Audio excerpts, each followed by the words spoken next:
Hi, my name is Magdalena. I'm a guitarist and teaching artist, and today I'm talking about right hand technique.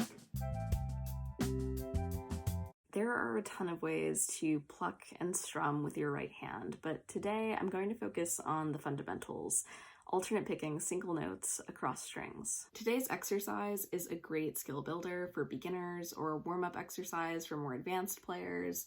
And for the purposes of today's lesson, I'm not going to be using my left hand at all. So I'm going to zoom in on my right hand and we'll get started. I'm going to start today's lesson with the assumption that you can comfortably and accurately alternate pick on a single string. In general, the things to strive for with alternate picking are a consistent tone, intentional volume, and controlled attack. To start today's exercise, we're going to declare an anchor point, or home base, if you will. Let's start with the 6th string, the low E string. This exercise is all about controlled motion as we move from one string to another.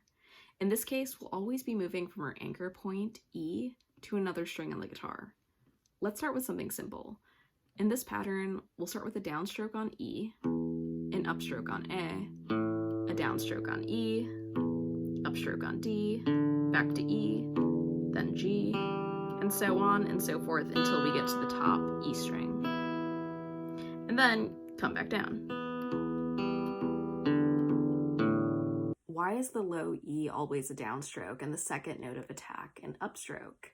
Well, guitar is all about economy of motion. We don't want to work harder than we have to. When we use an upstroke on the second note, we're setting ourselves up for the return to E by beginning the path back up to our anchor point, like this. If we used a downstroke on that note instead, we'd be moving away from our target, which isn't helpful at all. Once this feels natural and easy for you, there are myriad ways to make this exercise more personalized and challenging. One thing you should experiment with is moving the anchor point to a different string. For instance, we can reverse direction and use our high E as our anchor point. Or nothing says that we can't make the anchor point one of our middle 4 strings.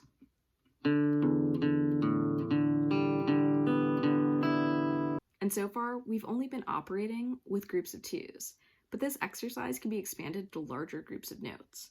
One way to do that is by including 2 strings other than your anchor string, like in this example, where we're now working on attacking groups of 3.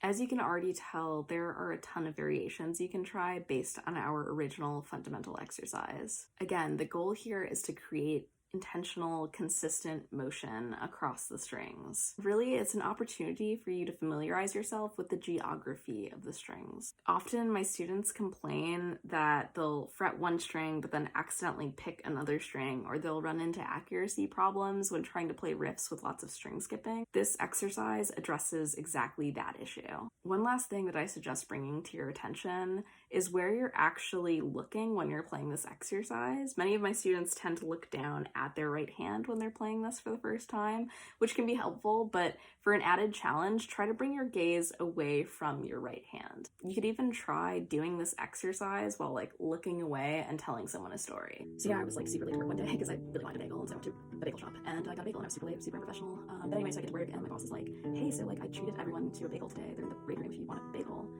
It was a dark day. Plus, you can eventually incorporate your left hand into this exercise or even use it as a launching point for songwriting. I could take that group of 3 idea from before and apply some left hand chords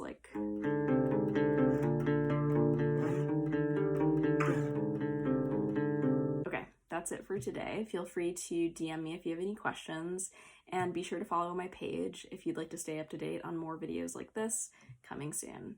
Happy practicing.